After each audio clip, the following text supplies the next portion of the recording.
to our April meeting.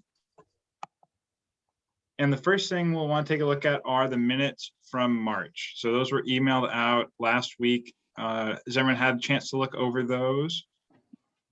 Okay. Anyone have any changes or corrections they'd like to make, additions? Nope. All right. Is there a motion to approve them? Someone move that? A motion to approve it.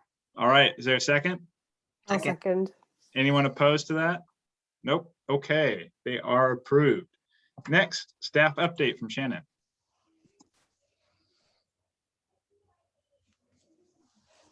Shannon, you're muted. I emailed you the city update, so you have all of that and you have your live links in there. There are a few things that I want to draw your attention to. The city manager recruitment is going on, and there is a community survey that is live through mid-April to gather public input and find out what people's key initiatives and desired qualities to guide hiring are. And there are opportunities to meet the finalists, which will happen sometime in the summer, which is also when it is expected that the city manager will be appointed. So there's a link for that that I will put up in the chat as well. Other thing that I want to direct your attention to is the Spring Voters Forum, which is also going on. The Beaverton Committee for Community Involvement will host a live virtual event on Thursday, April 29th, beginning at 6:30 p.m. Attendees are encouraged to ask the candidates questions in advance to be featured during the event. The deadline for question submissions is Monday, April 26th, and questions should be directed to all candidates for a given position.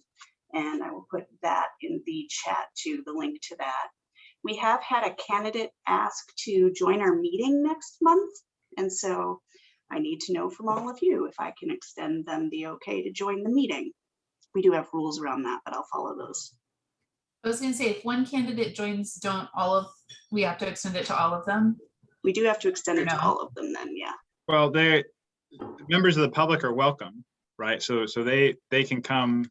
We can't tell them they can't come, but I think, are they wanting to present to us or something? They want to like talk, yeah.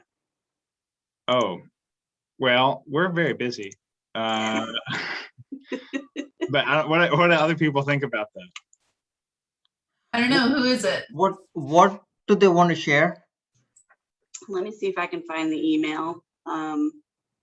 Could there be a perception that it's unfair because the general public doesn't understand that one candidate asked, but the others didn't? Like we don't get to go and court candidates to say, please come and talk to us. But could it seem unfair that one candidate did and the others didn't? I think we could probably, introduce with a disclaimer and talk about how, like, the rules that we follow when we allow a candidate to speak to the back and all of those things and take care of that. But I do think that's an important piece that we want to be mindful of. Yeah. So I will find the email. I'll send it to Brian. I'll send it to you individually, and then you can read and get back to me and let me know whether or not it's something that you seem interested in. Does that sound good? Or I can read the email later in the meeting, but I got to find it first. Okay, yeah, maybe let's do that, because I think that's something that we need to decide as a group. So we should do it in the public meeting. Okay. That we have. Thank you. Mm-hmm. Any other updates from you, Shannon? No other updates from me. All right, then Councilor Fagin is up. Well, I'll go into just a little bit more detail on the recruitment because I've had a lot of questions about it. So city manager recruitment is ongoing. It's going well. The candidates that the HR consultant and our HR department see as viable, meaning they meet the minimum requirements, their materials should be delivered to the counselors on the 16th of April. So we just got about 10 days. And then we should see who all has applied. It's pretty cool that there are at this point over 30 applications that have come in. I haven't seen any of them, don't know anything about any of them, just know a number. But they can continue to come in until I believe like the beginning of next week. and then it'll shut off, and then human resources will start going through them to make sure they meet the minimum requirements. What will happen after that is that council will go through. It takes a while for each of us to go through and read all of the applications and kind of score where we think people are at. Then we'll have a private meeting, an executive session meeting, to talk about personnel issues, where a decision will be made on who to bring in for initial interviews. There'll be a round of initial interviews those will be executive session as well. And then after those, there will be a select group that will be the finalists. And the finalists, that's where we get a lot more of visibility into who they are. They'll be announced and published. People will know who they are. Everyone will be able to go do whatever kind of Google searches you want to do on them, figure out who the candidates are. There will be a community forum. So the community will have the opportunity to ask questions. There will be an employee forum. So the employees of the city will have an opportunity to ask some questions. There will be some interviews by the department heads of the city. So the different department heads will be able to do interviews. Then labor and leadership will have some discussions with the candidates as well. And last but not least, the internal equity team will meet with the candidates and have a chance to discuss and talk to them. All of that will happen on May 12th and 13th.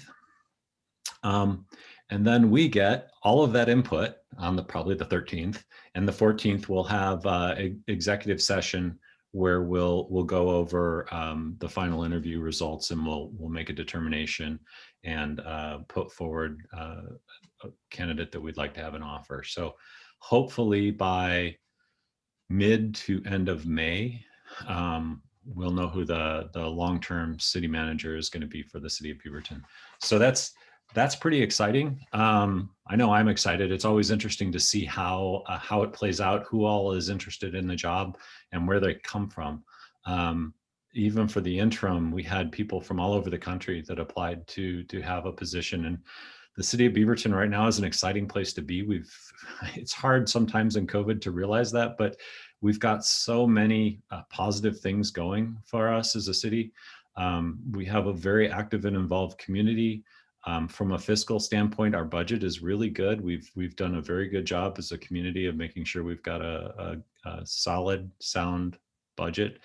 In this day and age, that's not normal for most cities. So it's a desirable job. It's a desirable place to live and to be. And it's just going to be fun to watch and see. Only other two things I had for you tonight were, and Shannon touched on one of them, was the voters forum. There are 5 people that have filed for that position. My understanding is 2 of those 5 have withdrawn, but they withdrew after the deadline. So there'll be 5 names on the ballot, which is always going to be a little confusing for voters. So I think it'll be really important to pay attention to that voters forum. It's the one opportunity we all get to see the candidates live and see how they answer questions and find out what their vision for Beaverton is and what they think is important. Last one I had was, and then I'll get to questions. Last one I had was, just to tell you what a great job that this group put forward on the council meeting a couple of weeks ago. It's not always easy getting up and doing those kinds of presentations for council. I remember when I did them as a vision advisory committee member, and you get a little nervous. That didn't come through. It looked great. The slide that I am been told a couple of times, and I think you picked that up in the meeting, that really meant the most was the slide on what has changed in the last 5 years. That I think convinced a couple of people that were a little hesitant to say, yeah, now is the time to go out and see the public again and get input. I think that slide said, no, there's so much that's changed. We really need to reconnect with the community. So great job. I'm really excited to see how this comes together, and it's going to be exciting to see how you go out and do this. I'm here to help, and let me know where I can step in. And that's all I had. Let me see. Amy said, question about city manager. what is the salary for the city manager? I don't have that off the top of my head. I can get that for you. It's published. I can probably look for it online while we talk, but it's a range. So I'll grab that and I'll make sure I get that posted. There you go. Sarah's got it. Thank you. Any questions other than that?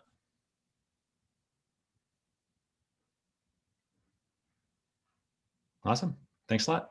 Is that how much you were expecting the salary range to be when you pushed for the charter change, Councilor Fagin? I think that's in the range. Yeah, that's about, well, it's actually a little, depending on how it's all counted, it's lower than what the former mayor was making. Yeah, So- with the mayor and this city manager now, we have Right. a lot of expenses for personnel. Right. Is that the comprehensive benefit? Does that include benefits in that salary range? No. No? Okay.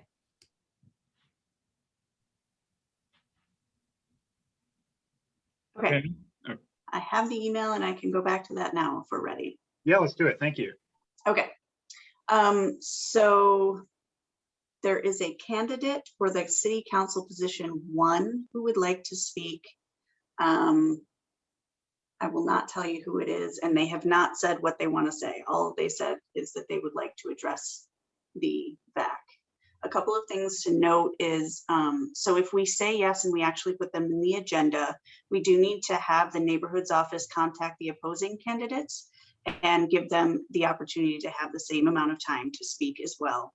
Or alternately, they can come, the candidates can come as just a member of the public, and they can speak for whatever the allotted minutes of that are. And then we don't need to ask other opponents to come and also speak because it is open to everyone. So that is what you should know. So I'm curious to get everyone's thoughts on that. My initial inclination is to allow them 3 minutes to 5 minutes, some short period of time to introduce themselves, because one, candidates are going out into the community a lot. And so, knocking doors, calling people, working with volunteers. So they may have things of interest to share with us as they're doing direct contact right now. But then 2, very well could be someone that we end up working with in the next several months on the vision. So always good to learn more about them and have a chance for us to answer their questions and them to answer ours. But what do you all think? Because I know we are busy on the other hand, and our time is precious, only meeting once a month. Brian, I agree with your point of view. I think capping the time limit is smart. Yeah, I my agree. initial thought was if we do invite them, make sure that it's a short amount of time, especially since we'll also be letting 4 other people know that they can come to. And extending the same offer to all the candidates. I'm curious what is the intent? Why are they coming to us at this time? There's an election on May 18th and they are running for the 7th position of council. Well, I know, but why? What do they want to accomplish, and how does that fit with what we want to accomplish? That is all I was told. I'm guessing it's part of their standard. campaign. Yes. That's Yeah, part of it's their standard campaign. for They're this. wanting to get to know people and get their message out. And they may be genuinely curious about what the committee's about and what we're doing, and that's something that they can then again use at the public forum as part of their campaign, that they've been attending different convention and meetings to get a feel for what community members are concerned about and what's on tap. They could just be doing their homework too. As a candidate, they need to be aware of everything that's going on in the city. So there's a lot of reasons for them to come. And I understand the reasons for them to come. My question has to do with placing them on the agenda. I mean, if their intent is to be able to say that I'm going to all these meetings, then they come as a person of the public, and they're welcome to be here. But if we're placing them on the agenda, then it should fit with what our purpose is for having them there. And I'm not clear what that would be. So I have a thought, but first, Shannon, is your hand up to respond to one of these things? No, okay. I think we need to be careful about just making a decision based on the content of what they're going to present to us. I think that gets us into some tricky areas. And I think the question for us really should be, do we want to spend, I would suggest we allot 5 minutes, you know, and I would put it between our council updates and those things and whatever the meat of our agenda is going to be, sort of where a traditional new business section might come up. And I guess the question is, do you want to hear from someone who's going to run for office and from the other candidates who then might want to come after hearing that someone else has come for 5 minutes? And if the answer is yes, then it is. And if the answer is no, then it's not. But I think if we give candidates 5 minutes to tell us what they want to tell us, we don't get to say what they get to talk about in that time period. I agree that we should invite them with all of them and extend the offer to everybody, because the same candidate, one of these candidates will be our city councilor at some point in time. And, or they will be so, and we will be working closely with them. So it would make more sense to have that good working relationship from the start. Now, I they want to be clear that I'm not opposed to them coming. I just think if they're coming to be on the agenda, then it should be consistent with what our purpose is. But I'll back off of this if you, I mean, I'm not opposed to it. I wouldn't necessarily vote no. I just want to be clear on what we are trying to accomplish. also, they should already know that we're not going to be able to endorse one of them, right? They should know that. Yeah. I know that, yes. Yeah, well, the VAC itself cannot endorse, but I believe the administrative rules would allow you to endorse As an and use individual, your yeah. title as a VAC member. So I'm sure they may be thinking about that too. Although just to kind of calm that one, that the deadline for filing voters pamphlets passed, so it's not like they're looking to get names to publish. It could be that they want to, you know, put something on a website or something like that. But yeah, that wouldn't be a primary intention, I wouldn't think. But I think Christina hit it. It's all part of someone's campaign. And I totally agree with that. I'd support it and definitely want to invite the other candidates, though. If we were doing it in the suggested manner where only the one invited candidate would come, then I would not support it. But if we're inviting everybody, then I would support that. So just for clarification, Amy, we are required to invite everybody, but are you saying unless everyone accepts, then you don't? No, I think that Brian mentioned that there was an alternative to just invite them to the visitor comment period instead. I don't know when our visitor comment period is supposed to be, but so yeah, we have I want them to be formally invited and equally allotted time. Yes, we do have a comment period at the end of our agenda or time for that. Each meeting, we probably, if we say no to this person, they could still come to that and talk during the public comment time too. But we would not ever extend an invitation for people to come make comment during public comment time. They just have to show up. All right, so with that, I'm sort of unclear exactly where everyone is, so it may be best to do this more formally than informally, but would someone like to suggest as a motion or something that we should or should not allow someone to come present and for a certain period of time? I motion that we extend the offer to all the candidates for a time of maximum 5 minutes. And then, and as a committee chair, you can decide that where they would be placed in that presentation. Okay, is there a second to that? I second. Okay, and since we're all on the screen, why don't we do a hand raise just to see all those in favor of that, raise your hand, say aye. Aye. Okay, any opposed?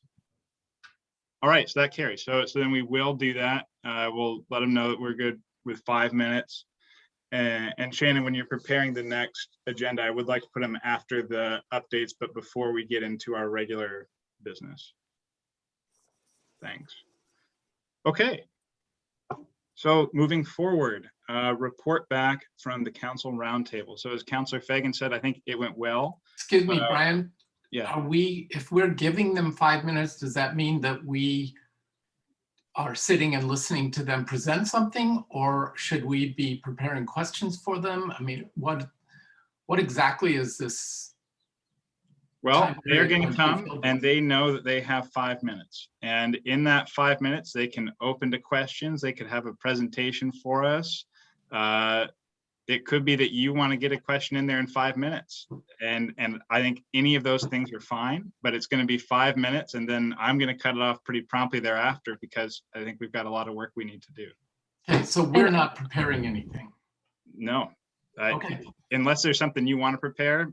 No, it's just when we invite a guest speaker, we usually have prepared questions. So I just We're not really inviting, we're more approving their request to come. And then as a result, we have to extend that opportunity to other people as well. That's fine. How Just I would wanted to frame be it. clear. Yeah. And I to appreciate clarify, that. it's a maximum of 5 minutes for all three, right? Not 5 for each. No, 5 each. 5 for each person. 5 for each person? Could we do like 3 for each person? I thought it was 5 maximum, like, because 15 minutes for this, like, Well, so why don't we do they won't all 6 be- maximum? They won't all be here in the same meeting. And They will actually all be there in the it same will be the meeting. same meeting. Yeah, we can't do Yeah. 15 minutes for them. Like, Right. Well, There's only one more meeting between now and election. There's also only one. you're right. I totally spaced on the timeline.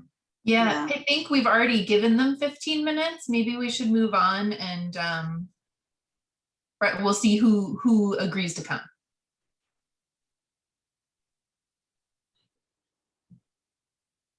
Okay. Sorry, Sounds good. that I was agree with rude. that. That was- Yeah. No, I think it's a valid point. Okay. All right, so moving forward. Council update, or report back from the Council Roundtable. It went well. We clarified that we do have the green light to continue and to continue with a general 18-month plan and do a full outreach process. The next big official hurdle will be getting all the budget items in place. And so right now, one of the main things that we need to do, and I'm glad CeCe's here with us, because there are a number of items that she needs to get answers from us about in order to help her and the staff end of this to get everything formulated. And so I think what I'll do then is turn it over to CeCe, because she sent me a list of some things she wants us to figure out, but I think it'd be easier if you tell us exactly, that way I'm not communicating what you want while you're here. As to what is it you need from us? What should we be deciding for you today? Hi, everyone. Good to see you on screen. I think, hi, Cameron. I think that a good conversation about how do we want the questions to roll. So we've had 2 approaches posed, what I've heard you say. We have the option of the big question that we just kind of ask one big question. What's most important to you? Kind of question, or however we want to word it. We'll get there, but the general sentiment is community, what's important to you? And we just take in anything anybody says and we figure out how to distill those down. And then last time, I think there were theme teams, as I understand it, and getting into those final 5 themes is what you ended with, which led into the 104 actions.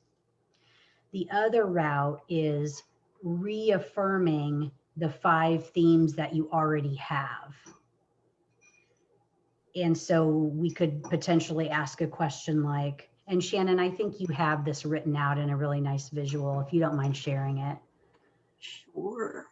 The other one is, here are the 5 themes, reaffirming, or what is missing. So I think we could go either way that you're interested in going, but each of those paths is a different timeline and a different process in some ways. So that's kind of the first big question, is where do you want to go next? what's the question look like? So here are your 5, this slide has the 5 goals that you have right now.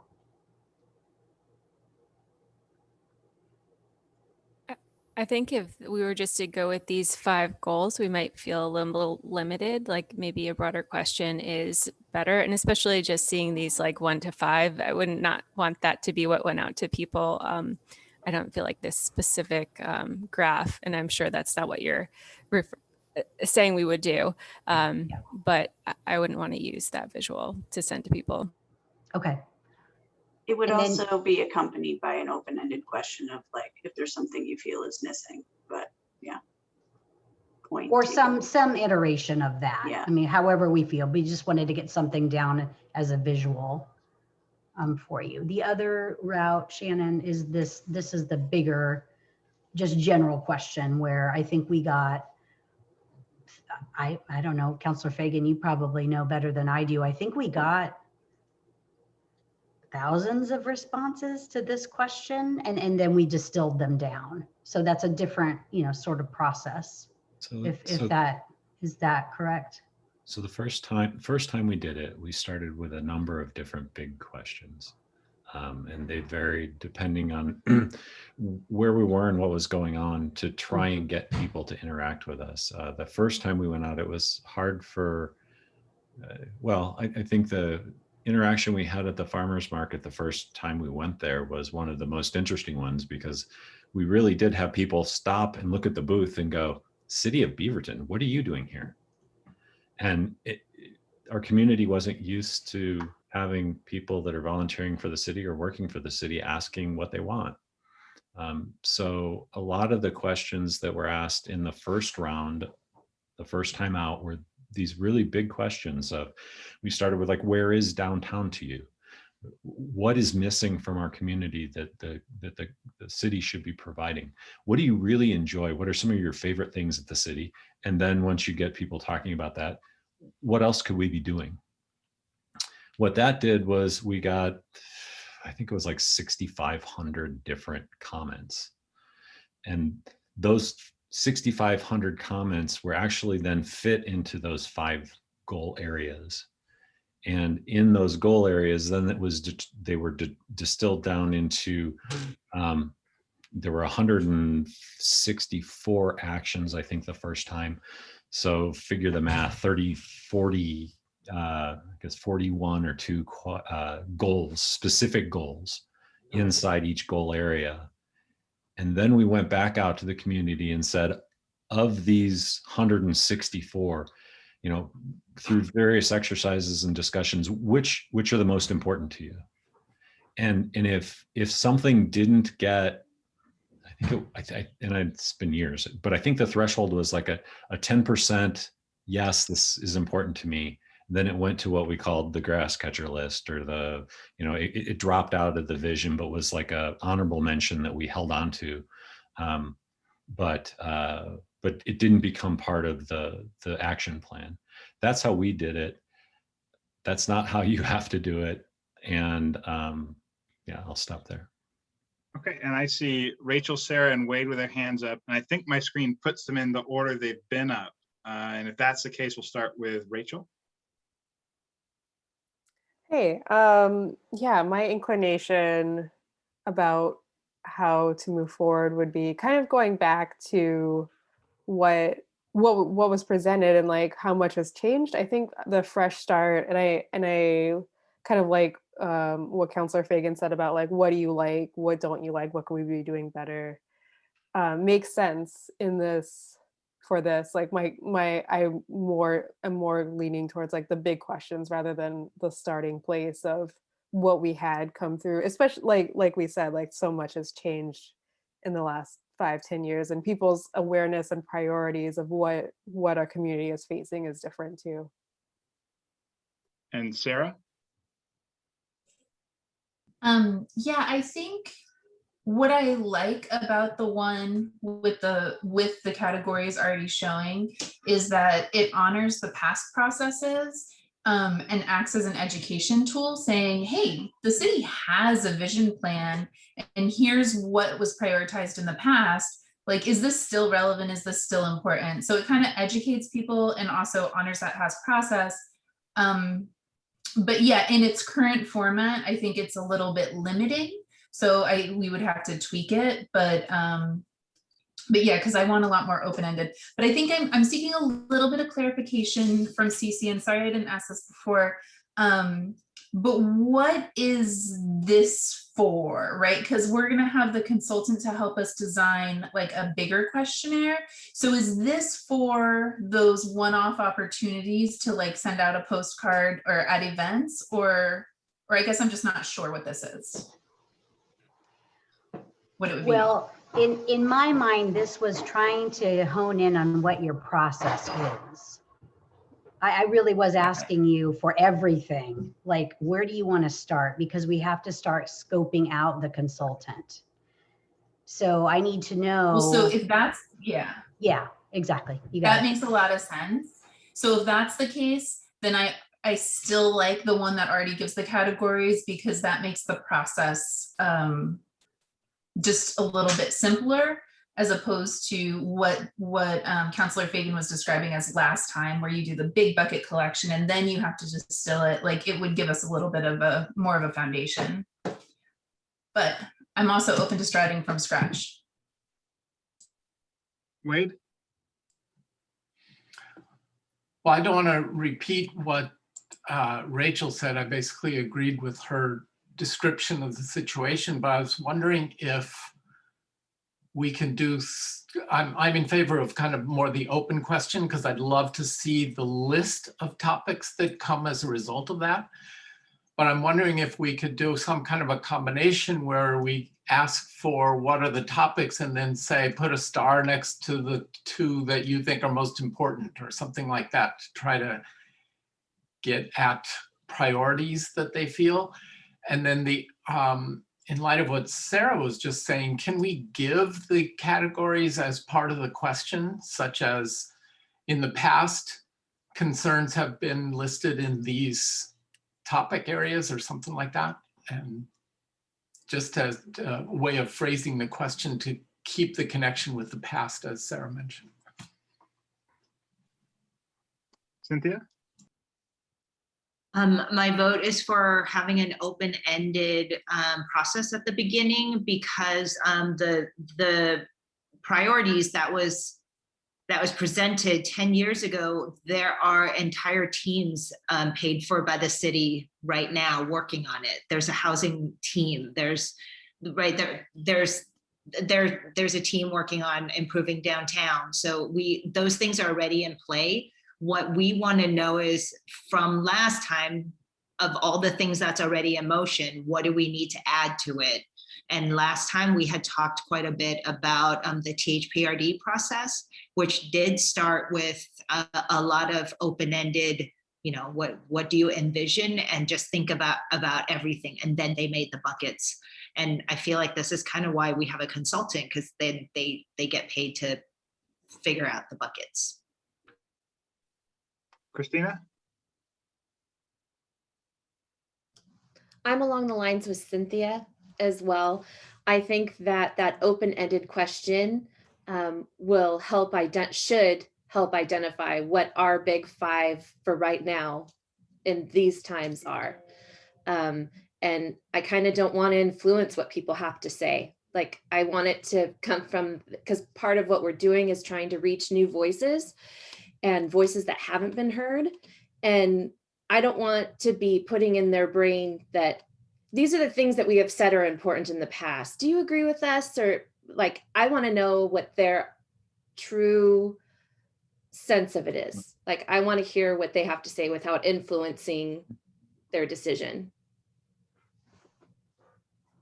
Okay, and I agree with the folks who said sort of what Christina said about starting with an open-ended question. I'm very interested to see what comes back if people aren't given too many parameters, and we can play with whether it's one question or two questions, or the wording of the question, but I'd be very curious to see that.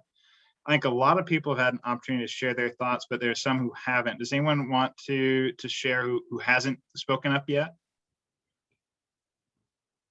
Okay. So it sounds like the consensus is generally around doing a broad question, but I might be reading that wrong. Should we take a vote on this, or are people in agreement that that's where the direction we want to go?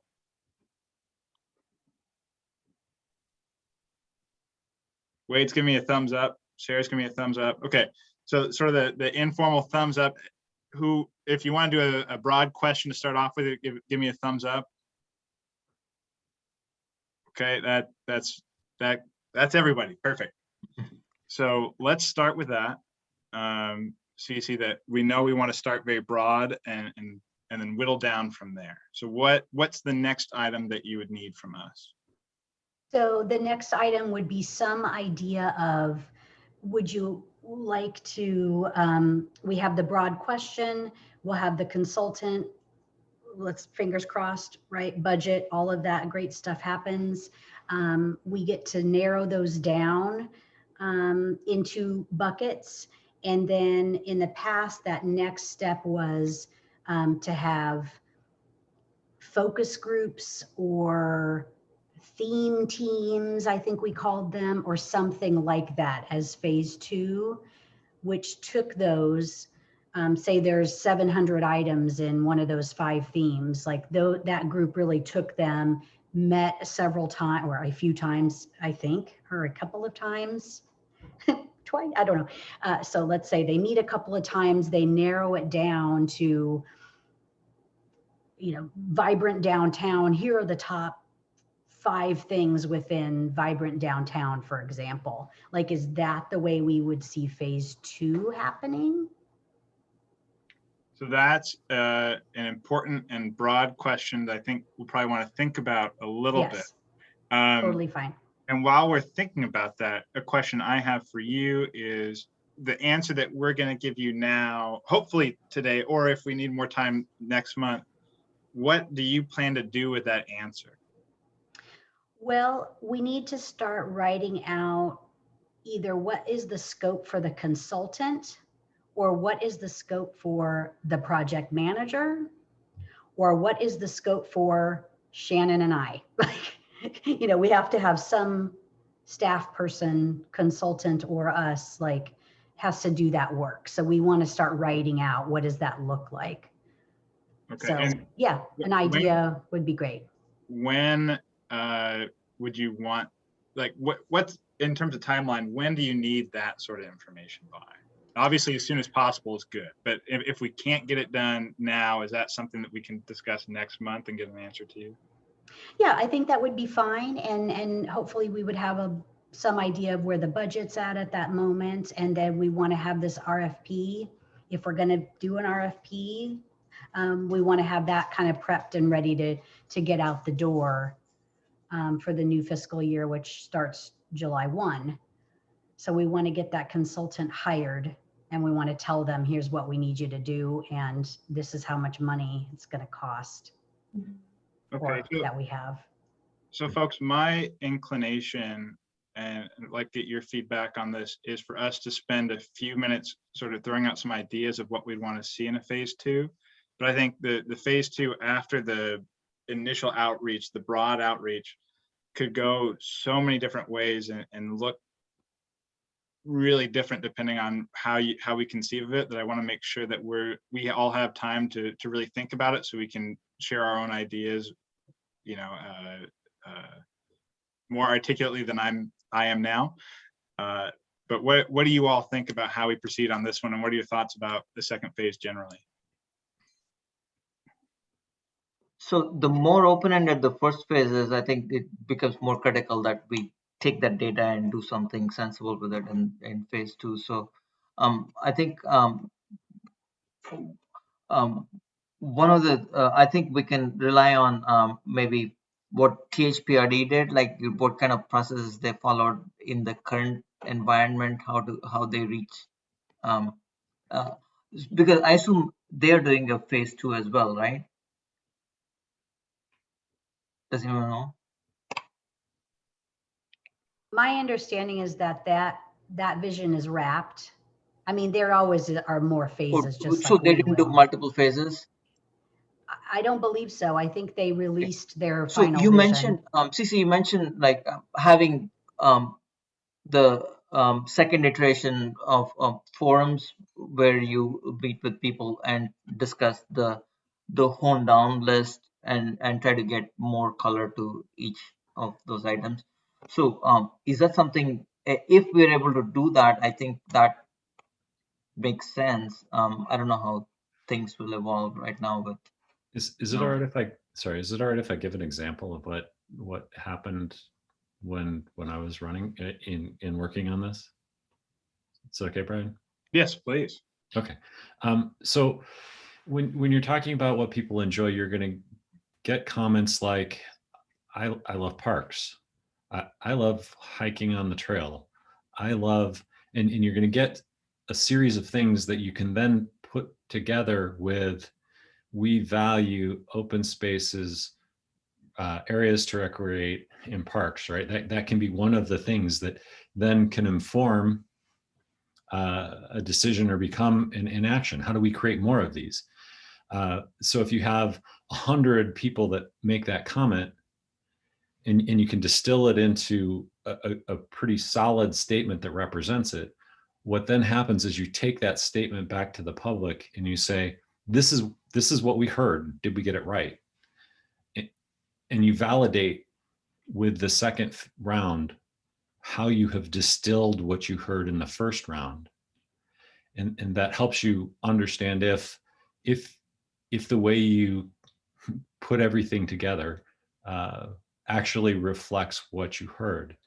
And after that process was done, CeCe, that's when we went to theme teams, because then it was validated and it was categorized. And then the idea is, how do we get to work on this stuff?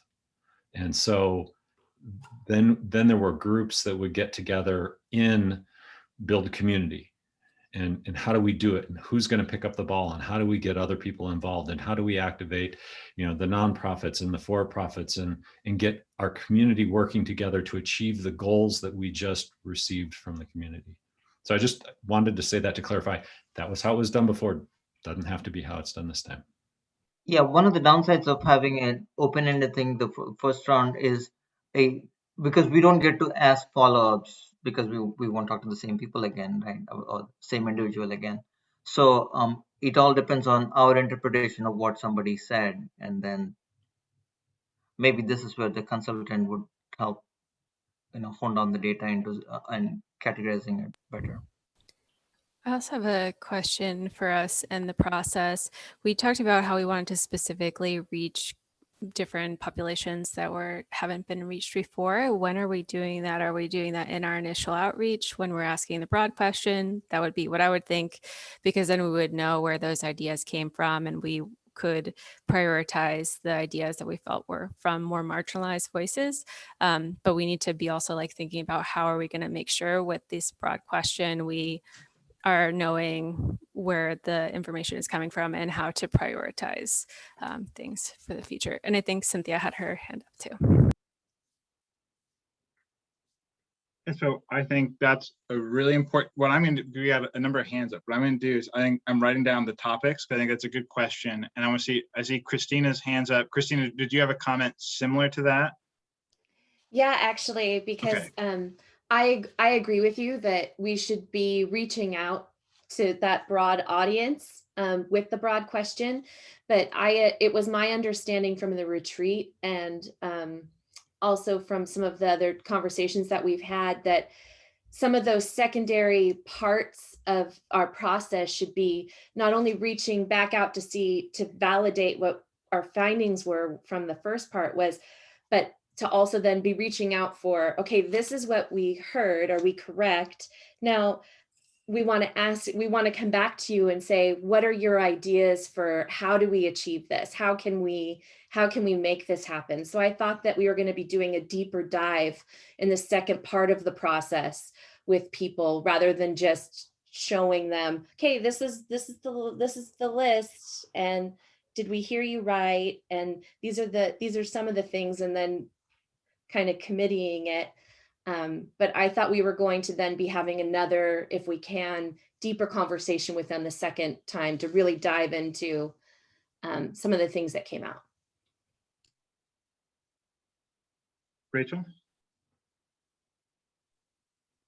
Yeah, I just wanted to share and read out what THPRD did in case. So it looks like their phase 1 was prep, phase 2 was outreach and engagement, And then phase 3 was action team. So sort of organizing around the inputs that they got in phase 2. And then phase 4 was community review, in which THPRD engaged the public to review the work on the action teams, and then actually phase 5 was putting it together. So I think that sounds pretty similar to the process Councilor Fagin discussed. So I just wanted to throw that out there if anyone didn't catch that PDF. Thank you. Sarah? I wanted to respond a little bit to Amy and Christina's comments, because I agree.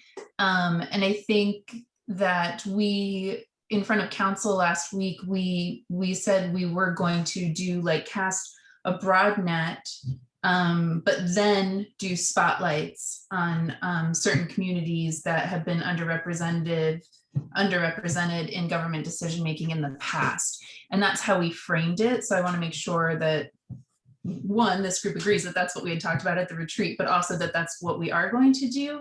And I think I'm having a hard time with this question because I'm not ready to put things in buckets yet. To me, phase 2 is more about that deeper level of engagement rather than being on a specific theme team. So I guess that's why I'm having a hard time with it. But I also think there's opportunity when we write the RFP to have the consultant come back to us and say, we can write in there, we want you to outline the process. And we want it to be inclusive. We want deep level of community engagement. I don't think we have to totally define the process, because they might have some really good ideas and we just say, these are the attributes of it that we want. That's one way you can do it.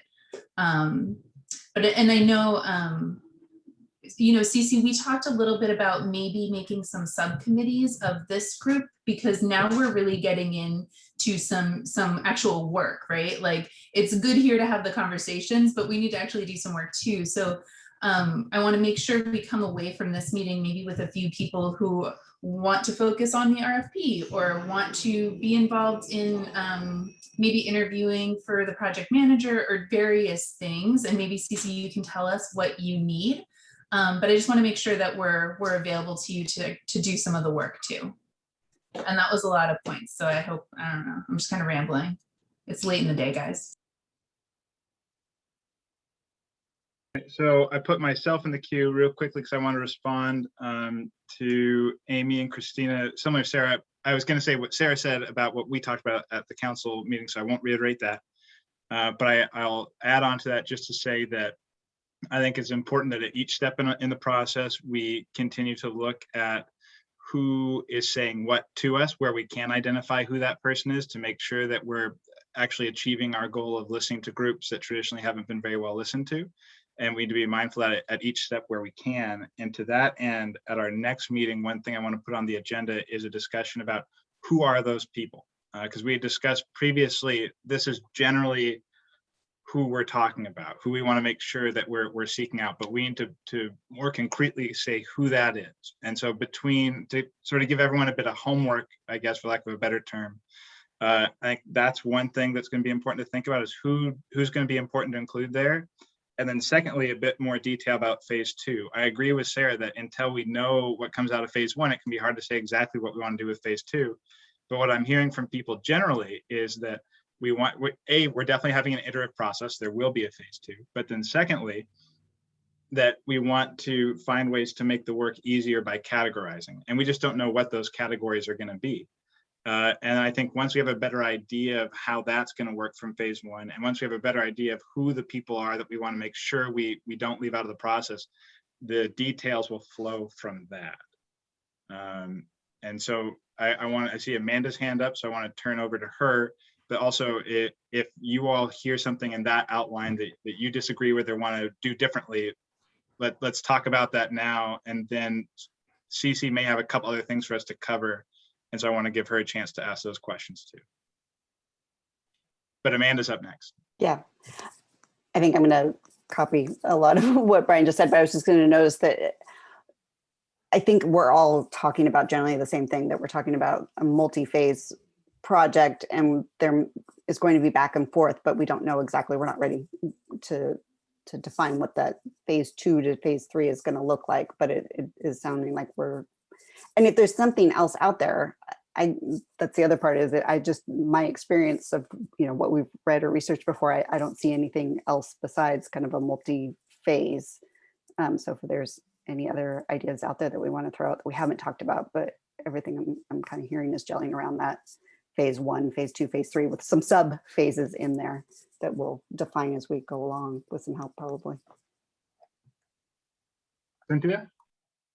I will segue back over to CeCe. Please correct my hearing. I thought I heard you say that it will be important to know what our intended phase 2 is before you go look for a consultant. Was I correct about that? Well, in an ideal world, in my mind, which is my ideal world, you know, we have a plan kind of sketched out, so I know what kind of consultant, you know, if it is someone who's going to be with us for, you know, 2.5 years while we're doing this project, 18 months to, you know, 2.5 years. Is it someone who is bringing expertise in outreach to underrepresented populations? Because I do think that's a little bit of a niche. I think more and more consultants are doing that, but that piece, you know, we have to figure out. And I like Sarah's point about, you know, let's just put in the RFP everything we're looking for, and let's see what we get back in the proposal. You know, maybe people will have a plan they can present to us. That would be great as well. I think that's a great approach. I think we're on the path, at least. I needed to get some sort of an idea of where we thought we were going over this project. So I don't want to push one way or the other. I'm not sure. I think I can safely speak for the board in saying that, or the committee rather, in saying that we do want someone who has a specialization or extra skills in reaching out to traditionally underrepresented folks. I think that's something that's really important to all of us to include there. Subba? So yeah, actually 2 different questions. When we keep talking about underrepresented groups, who are they? First of all, is there data that we can get from the city of what comprises of the what demographics, and you know, anyway, it depends on how we slice the demographics, right? On socioeconomic or racial, or you know, a lot of different ways you can slice this. But do we have data on that to know what's been historically fully represented, and what kinds of groups and demographics that are residing in the city but are not represented, and the ones that we would you know, spotlight on? Do we have that data somewhere? We do. We have that data. We have the diversity, equity, and inclusion plan from the Diversity Advisory Board. We also have an RFP from the Downtown Equity Project that just wrapped, and what they were looking for is very similar to what we are looking for, with a firm who does have specialty in that outreach. Okay. So I think we've got a couple of things. Happy to share all of that. Because having that information would be critical for being able to spotlight on the follow-up. And also, I don't think we should say we'll just have 2 rounds, because I think Sarah mentioned earlier how we talked about this in the retreat, of how we do the open-ended one first, and then we do the spotlighting on these to get better representation, and then we'll have the next round of honing down on, okay, what data did we find out, and what do we do with it, and how we fine-tune things after that. Yeah, I think there's a data skill set that we need. So we're not standing there counting ourselves.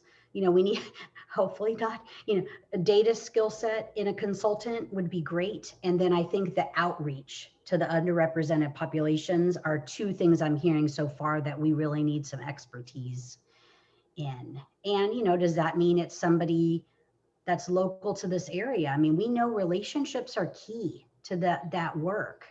So what does that look like? We could get anything as a consultant, or maybe it looks a little different. We don't know. We might get lots of different folks who are able to do that work. And some of that work we're going to take on ourselves through contacts that you have and going into those spaces and places and meetings. And then what training do you need to be able to go out there? What are those boards that already exist in the city that we need to start liaising with and building your PR for the vision? You know, that's going to be an important piece. And what are those organizations you want to go out there and talk to? You know, all of that is going to take time to build whatever that plan looks like.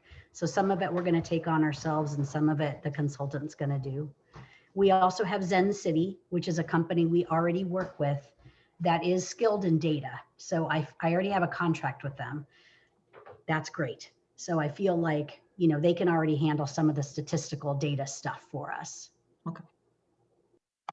Wade?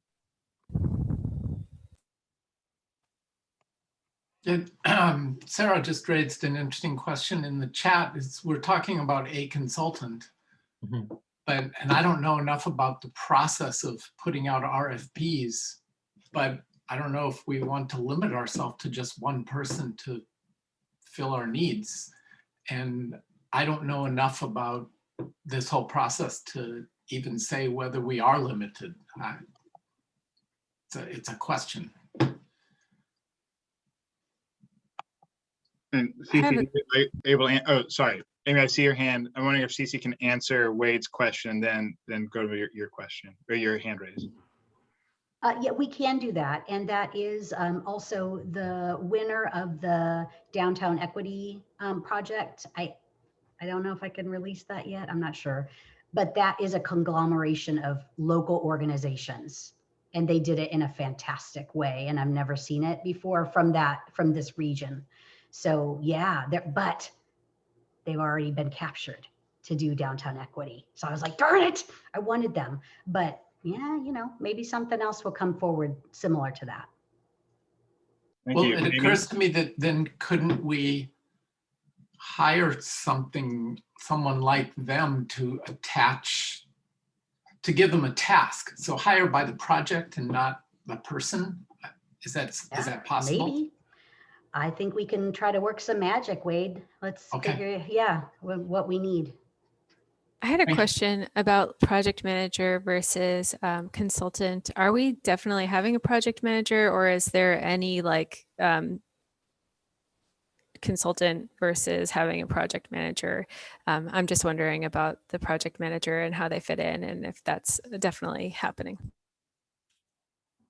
We are awaiting the budget. So we put in for a project manager. My greatest dream is to have a project manager for this. Otherwise you get me.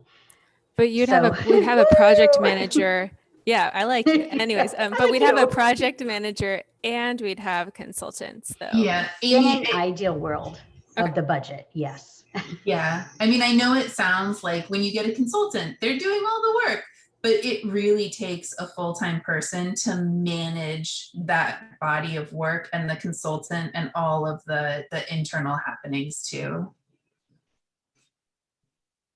Okay, so I think we've covered those topics pretty thoroughly. I think there's good discussion. CeCe, is there anything else that you need from us today?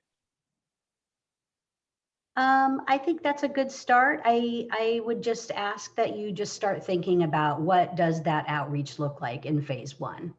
And you all have some great ideas already.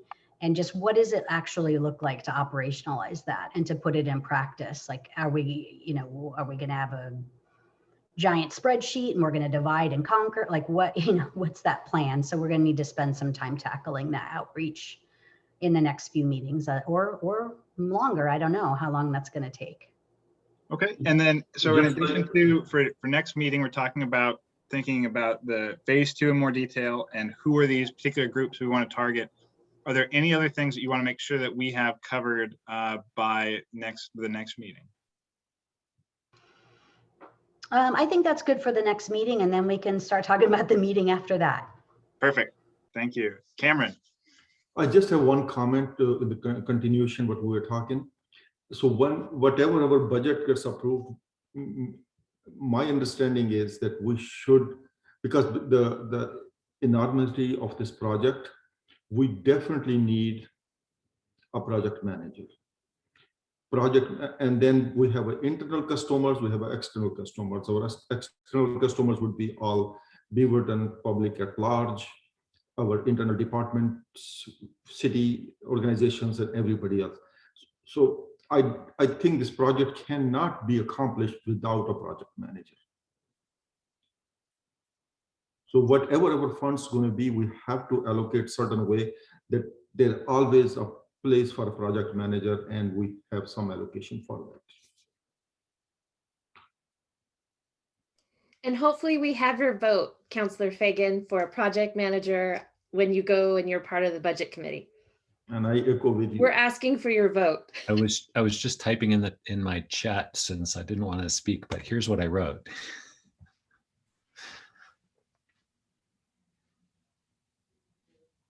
Sorry, I did misspell possibly. Budget committee is if you think city council meetings are long, they're typically have been 3 5-hour meetings in a 2-week period to go through the budget. There are multiple points for public comment. There will be, it will be clear before the final day whether it looks like the project manager will be budgeted or not. If it looks like there's a possibility it's not going to make the budget, having a member of the VAC or two that could show up virtually, because I'm sure this is what the budget committee will look like, and just say how important. I mean, Cameron, you hit it on the head. This is a huge project. Mm-hmm. And if that's how this committee feels, and that's how important it is, coming to that meeting and saying that and asking for that support is important. Thank you. But you got my vote. Could I ask a question about the budget process? In the supplemental budget process, I noticed that it seemed like the city financial guy, I can't remember his first name is Patrick. Yeah, he had written out everything and then it was just voted on by the council, the people who are on the budget committee. Is that really how the process works for this? Like, do we actually have to talk to them, or should we be sending emails to Patrick now? Yeah, so supplemental is very different from the actual budget. Supplemental is a combination of things people want going forward and things we need to move into the official budget that have already been approved. And so it really is, it's a quick process, right? I think Amy, you watched it, it's you just read through page 1. Does anyone have any questions? Boom, and they're like 15 things on that page, and you go page by page. Supplemental, it's like 12 to 15 pages. That meeting is the whole supplemental budget meeting, which for everyone is like halfway through the year, you do an adjustment to your budget. That's when you accept the final results from the end of the last year, because you're making some assumptions about starting budgets, and then you reconcile it and set the books straight mid-year. So that meeting is really quick. This one is the document. I still got mine printed because I like to pour through it and take notes and all that. It's about 1,000 pages. So the binder's about like that thick. And it goes over everything. And there are certain aspects, especially when you're talking about adding staff, that get a lot of attention. There is discussion department by department about it. So CeCe will have this position in that department's budget. That's a time where it is important to say, hey, look, this is new. We know this is new. We know it's a tight budget year, but we think this is really important for the community. Does that answer your question, Amy? Possibly, but do you think that would happen on May 20th, May 24th, or May 27th at 6 p.m.? Yeah, I'd have to look at the schedule to see which department we are talking about on which day, and I haven't done that yet. So CeCe, do you know, have you been assigned a day yet for when your budget's up? Let me look really quick. They're on my calendar, but I don't know which. I think they're all on my calendar, so I don't know which one is us. But yeah, let me look. Well, my calendar is budget meeting, so I haven't broken it down by each department yet. But so to be specific, when that specific budget is being presented, that is a very good time to comment on that budget. There's also a time on the very last day before the budget is voted on that there will be a lot of amendments made to the budget. That's where individual budget committee members can bring forward amendments.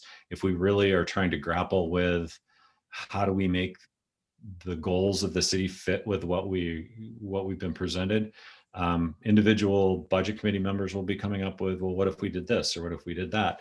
And that's where that discussion takes place. So if there's a concern about this position after CeCe presents her budget, or Abigail, whoever's going to present it,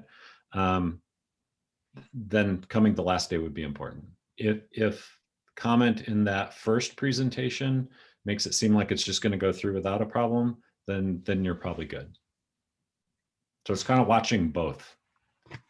And I think CeCe or Shannon or I could help let you know if there's concern after the first meeting. Okay, Cameron, is your hand up for something different? Or No, I did not remove it, sorry. Okay, no worries. Okay, thank you. All right, so I think this has been super informative and productive so far, and we're ready to move on to our last item, which is talk about outreach materials. And this is something that Rachel brought up that I thought was a good idea to talk about. And I think Shannon maybe has something written down. Rachel maybe has some ideas. So I'll let either one of them kind of take the floor on this one. Hey, yeah, what I was thinking about was that postcard that we had sent out or included for that other opportunity we had.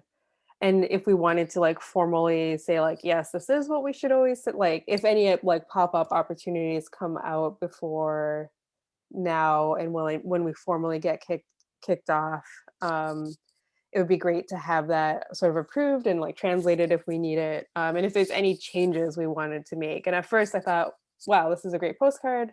It really gets to the point of what we want. And the one thing I thought after, I think it was after last meeting, that might be worth, well, first I thought we should discuss it and see if we want to approve it to like have ready for anything else that comes up. And if we wanted to add any other questions or gather any information, one of the things I think that Councilor Fagin brought up last time was like, if it is important to us that we are reaching out to underrepresented groups, or even having a sense who we're getting information from, maybe we want to add some like demographic questions to that postcard if there's room for it. So those were the two things that made me want to add this to the agenda for tonight. Thank you. I think that those are important thoughts. What did people think? I'm wondering if you could potentially do a subcommittee that can talk when it's not a quorum and work on determining what questions and then bring it back to the big group to talk about. I don't know that we're, have enough time to give it its due in a typical meeting. I agree. A subcommittee would be good. We do have it on the agenda through 7:50. So and I see Amanda Hoffman with a hand up. Yeah, I was just gonna say, I think it's a good idea. I just happened to be driving past the location of the last event where we handed one out, and they were having another similar event. So I think there will be a number of these kind of smaller events, whether it's food distribution or other, there might be vaccination events. I don't know, something that's going on in groups that it would serve us well to have something ready to go on a short notice. And then, we may get asked to participate in one food drop off, but if we follow up and ask, are there going to be additional ones, then we're ready to go when we have the opportunity. I agree. So I think Shannon's comment though is well taken. A subgroup to actually like get into the details of this would be good to present on. Before we talk about who would be interested in the subgroup, does anyone have general thoughts they want to share on the topic? Okay. I just want to mention that the prepaid mailer we did, we got 0 responses to. Just so you know. And that was the postcard, right? Yes. Okay. So like maybe there's some hesitancy to like answer that question in that format. Like I like it, but I also wonder, like, if I got that, would I actually fill it out and send it back? And then I'm also wondering, and this is an open question, like if you got that and then it also had to like add your demographic information, would you do it? So yeah, that's my question. I like the idea, but I don't know if it's a good format or not. And then the last thing I would just say is that Jen had brought up that the schools do food boxes. And so like, I think we should be like doing it in food school boxes and like try to do things before the end of the school year, if possible. Jen? I was just, whoever just mentioned the vaccination sites, that got me thinking about how there are like affinity clinics that you wouldn't necessarily find, you know, when you go online to try to sign up, like they're not posted in the regular places, but those would be I don't know what the HIPAA requirements are, or if we, you know, whether we'd be able to do it, allowed to do it, but that could be a good way to get in with like targeted populations. Cynthia?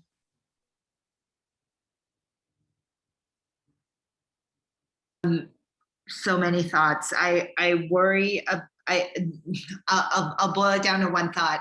The magic of the THPRD first round was that they happened to show up in the same places that I happened to be. I didn't have to go to them. I didn't have to do anything, but as I was waiting for like the movie night at the park, they were there. And since I had a few minutes to kill, like why not jot down a couple notes? Like they came to all the events and they flooded the community, and they made it almost like embarrassingly difficult to not give input.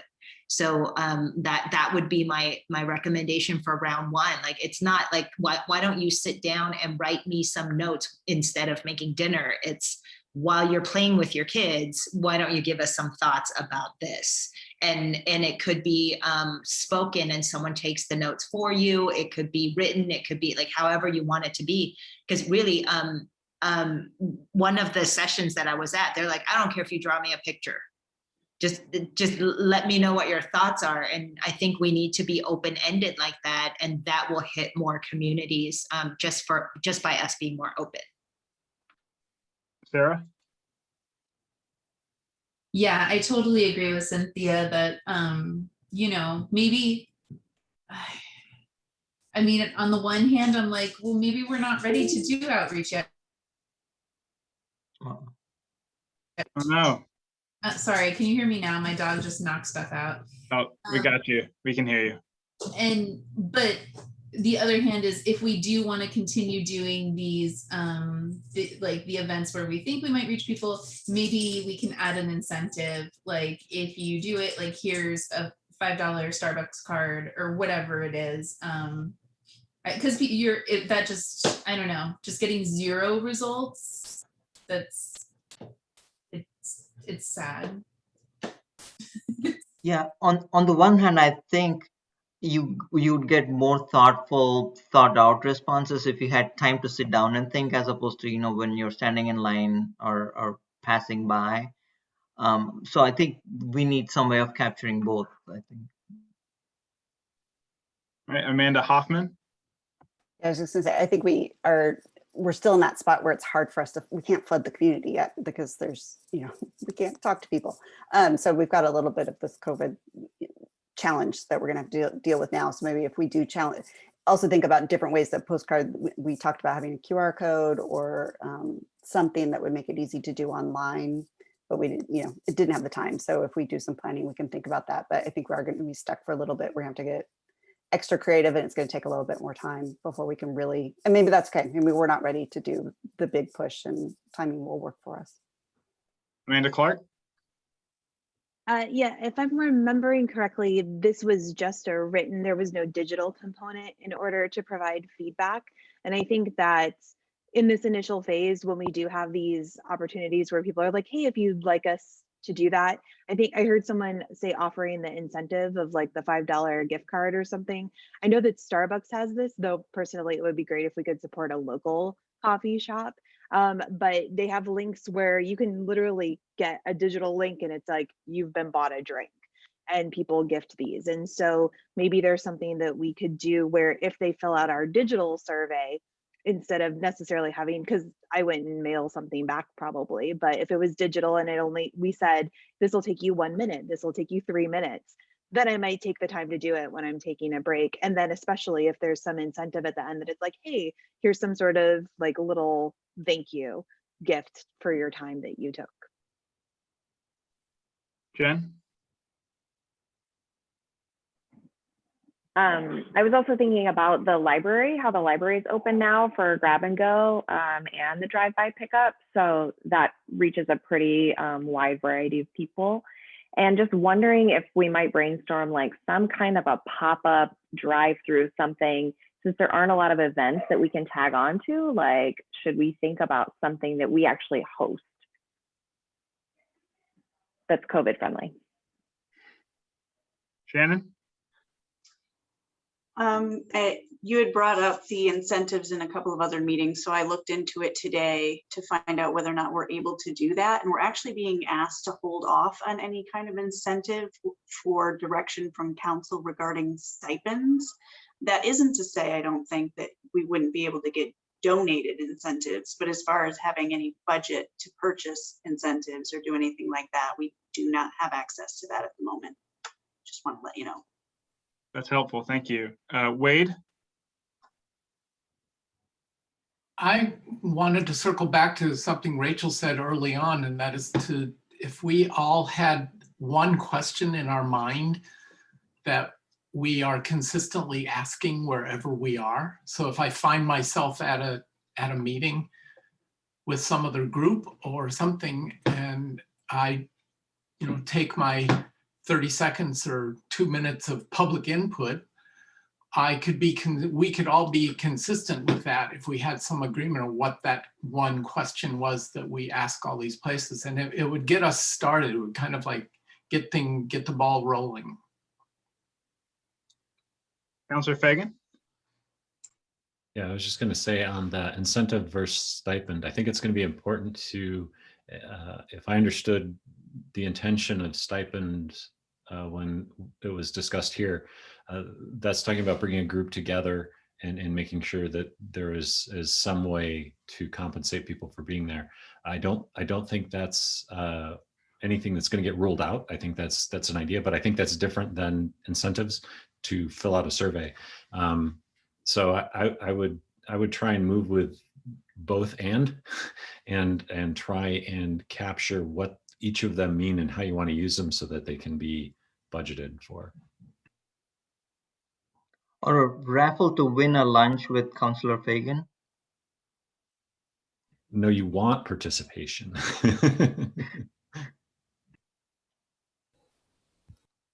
Rachel? I just wanted to say thank you, Shannon, for letting us know about budget. And if we are doing donation based, and if we do want to support local businesses, maybe one possible thing would be make it raffle based and make the prizes bigger. If we got $100 donated by a local coffee shop, we could do $5 $20 giveaways where if you turn this in, you're entered to win or something. That might be a way. If I might win $20 by putting something in the mail or going to a website, I'd probably do that. And I also like the idea of subcommittees, because I also think this is going to be a bigger topic that we're going to want to dive deep and figure out what is possible and what we want to accomplish. And also, I just want to not lose sight of this doesn't have to be perfect. The idea of this is just to take advantage of things as they come up. This isn't the full rolled out thing. Sarah? I was just wondering if maybe the subcommittee's first task could be to work with CeCe to get something in that next thing. If you're putting something that says the vision is kicking off, can there be a link to that question that we agree on? That'd be awesome. Okay, so go ahead. I was just going to say, we can't do that for the Your City that's coming out because it's already in production, but the following one we could. Yeah, and I tried to get the like infographic in the Your City too, so hopefully that made it. I don't know. CeCe edits Your City, so she would know. So I think the next step, I think whatever, let me rephrase. When we're reaching out to the community at this phase, we all seem to agree we want only 1 or 2 questions that are broad questions. And I think that's also going to be the focus of our first phase of outreach. And so regardless of how we feel about particularly how a card looks or what we want on it, those are questions that we definitely want to explore how we want to phrase them and the types of things we want to capture. So I think a subcommittee would be valuable to discuss those questions and then how they would go on to a card that if we have an opportunity to give out some cards before July and before we really get started, we want to take that opportunity. Are there folks who want to be a part of a subcommittee to work on that? Because that's sort of the threshold question, right? If you're willing to spend your time to do it, then it's something we can do. But do people care about it enough to spend the time doing it? Could you define the amount of time that it would take? And that's up to the subcommittee. I think in terms of how much work they want to put in and what sort of product they want to produce. And what kind of resources, like would the subcommittee have access to CeCe and Shannon if they had questions or?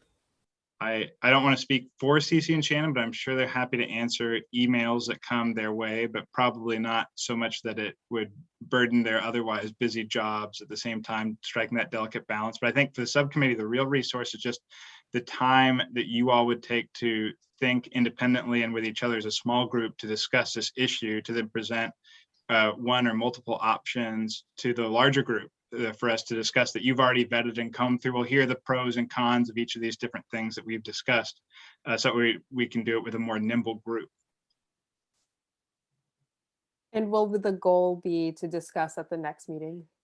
But I think the goal would be ideally, and the subgroup, will have its own agenda, but the goal would be to have at the next meeting a few things for the group to look at as a whole for what question or questions do we want to have on there? Is there particular wording? Do we want to include demographic info or not? What are the pros and cons to that? And then if there are other suggestions like use of technology or a particular layout or all these other such things that are detail oriented, but just some folks are willing to take the time to think about that on their own and then discuss as a small group to make sure that we have good ideas coming into us for us ready to make a decision on. So what do people think? Christina Lent's raising her hand. Is that to be on the subcommittee? Okay, we've got 1. Do we have a second? I see Rachel Phillip. Great, that's 2. I think 3 or 4 is an ideal number. Amy, that's excellent. And is there anyone else? I think once you get above 4, it gets a little unwieldy, but obviously you don't want to prohibit anyone from participating who'd like to. Okay, so there are 3. Excellent. So you all know who you are. And then we've sent out the roster with emails to everybody, right? You should have that somewhere floating in your email inbox, I think. Okay, good. So you all know how to contact each other.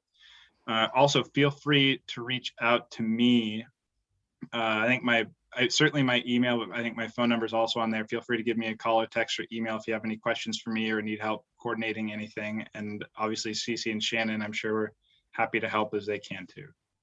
Thank you. Are there any quorum rules about the number of us that can be talking or sending emails?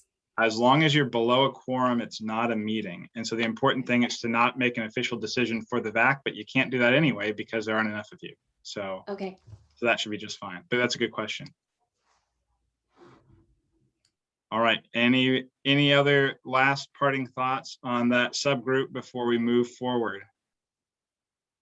Okay. So the last thing in the meeting then is our regular roundtable. If people have anything that they want to share for the good of the order, I'll start it off just by saying thank you very much to the people who are, to everyone, because this is a very productive meeting and I've got some good notes as to what we want to do for next time. But then also especially to the folks who volunteered to the subgroup, because that's extra time that they're volunteering to take on, and that's going to be a big help to everybody. So thank you very much for that. And then as a brief preface to next meeting, the notes that I have for next time, we'll have our usual minutes approval and update from the city, but then we'll have 15 minutes potentially for candidates, maybe 5 or 10, depending on if not all want to come. And then I want to have a quick discussion about phase 2, because I think we got a good general concept worked out today, but any other details people want to add, or if after you've had time to reflect on it, you think we made a poor choice with our general decision, that we talk about that then. And then I'd like to spend the bulk of the time talking about who are the different demographic groups that we want to make sure to spotlight. And so if Shannon and or CeCe could send out to us at least a week or so before that meeting, the demographic data that you mentioned about the city, that would be really helpful. And then finally, we may have a better picture by the next meeting, but maybe not, about what our proposed budget is looking like, and if we need to coordinate in terms of who would be presenting at the budget committee, or if we want to have 2 or 3 people, or however that goes. Save 5 or 10 minutes to talk about that. Any other thoughts or comments on that before we open it up to everyone else for the roundtable? All right.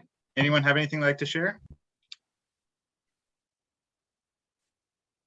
Oh, I see from Sarah, send the slide we shared. Yes, I will send out the slide. I'll send out the whole final PowerPoint.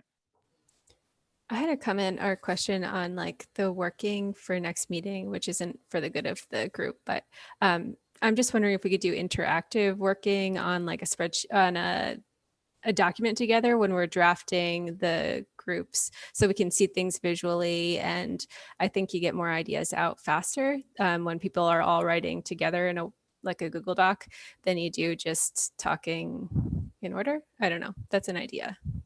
If that's something that we can technically do, Shannon, CeCe, then, and if that works, I think that's a good idea. We can write on a whiteboard.